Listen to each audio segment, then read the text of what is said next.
Now here we go, ladies and gentlemen. Let's start our show by welcoming our flag-raising bird, Bandit.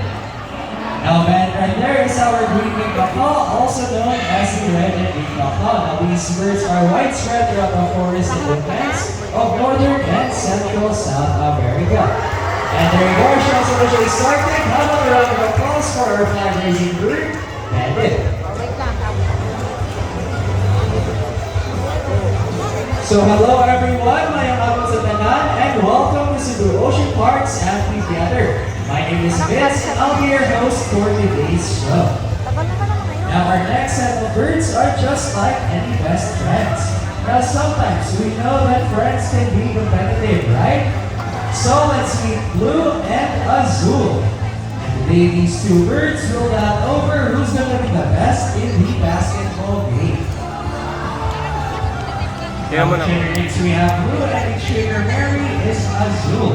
Now before we start this battle, I'll be dividing you guys into two groups.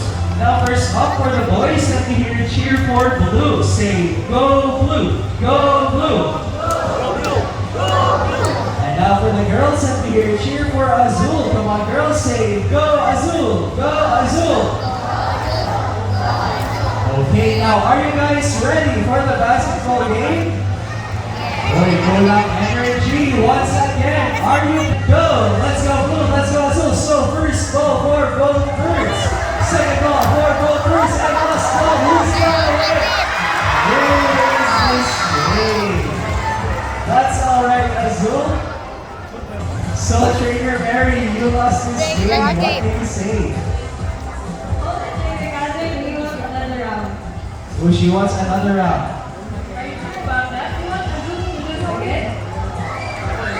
Well, I'm pretty sure Azul and I will win. So what race do you have in mind? Well, I suggest a ring race. So the mechanics of this game is the first bird who can drop all three wings into the pole the fastest is the winner. And that is a ring race. Okay, a ring race it shall be. So remember girls, the boys and Blue have 1 point already. So cheer louder for Azul this time to win. Now are you guys ready for the second round? Full of energy once again. Are you guys ready? Now birds ready, trainers ready, and go. Let's go Azul, let's go Blue. So first spring for Blue. Are you ready for Blue?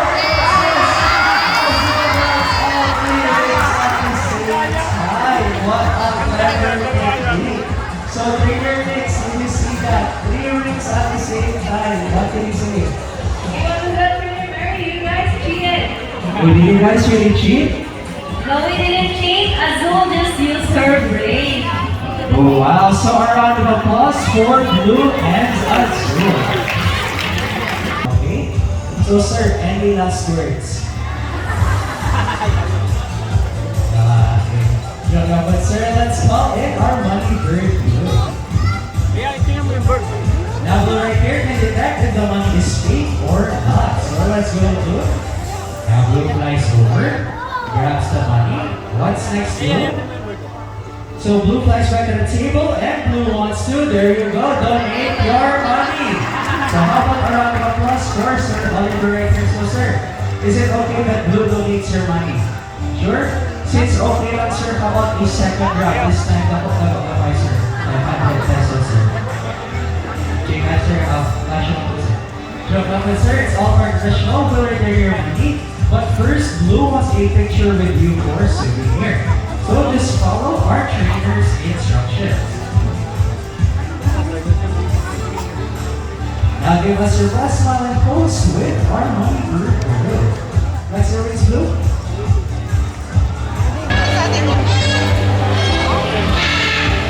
Yan pala yung kuya. So first up, on the right side of Trainer Mary, we have our green-winged macaw Bandit.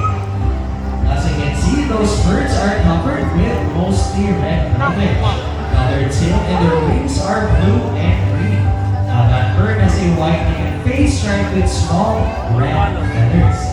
Now Bandit's scientific name is Arachloraptorus. Now Bandit, say hi to everyone. Say hi.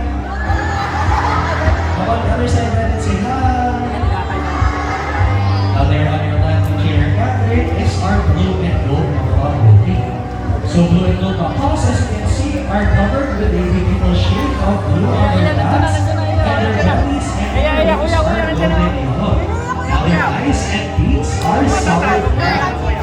So those birds are typically widespread throughout the countries of Peru, Brazil, Colombia, and Paraguay. And here in Cebu, Ocean Park, we have three blue and gold buckles. So earlier, Katanag Basketball, Moto Cebu, and Sea Azul. So Goldie up there, we also have our own segment later. Now Goldie's scientific name is Cara Arabala. Now kung si Janet Mahay, si Goldie ma-flexia wing. So flex your wings slowly. Now parrots are very social animals that often fly in flocks and in captivity get imprinted with their trainers.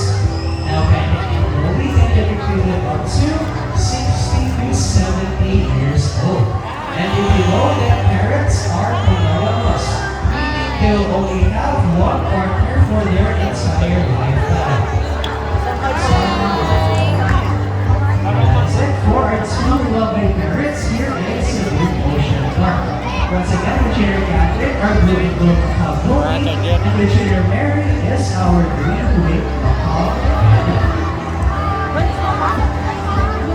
Even though this tailored behavior, this is not possible without that its intelligence, memory, and perception. So in the wild, it is instilled to find food, shelter, and a good place to nest. Typically, they will feast on fruits, nuts, seeds, salts, and minerals along the riverbed. And there we go, Sergeant Wright, a round of applause for David.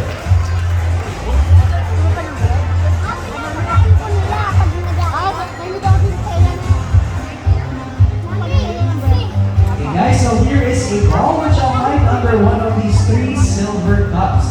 So you see, all the cups are empty. Now, which side do you want me to hide this ball? On your left, right, or in the middle? Which side, guys? Left, right, or middle? Yes, place it right here. Now, let's call in our psychic bird, Goldie.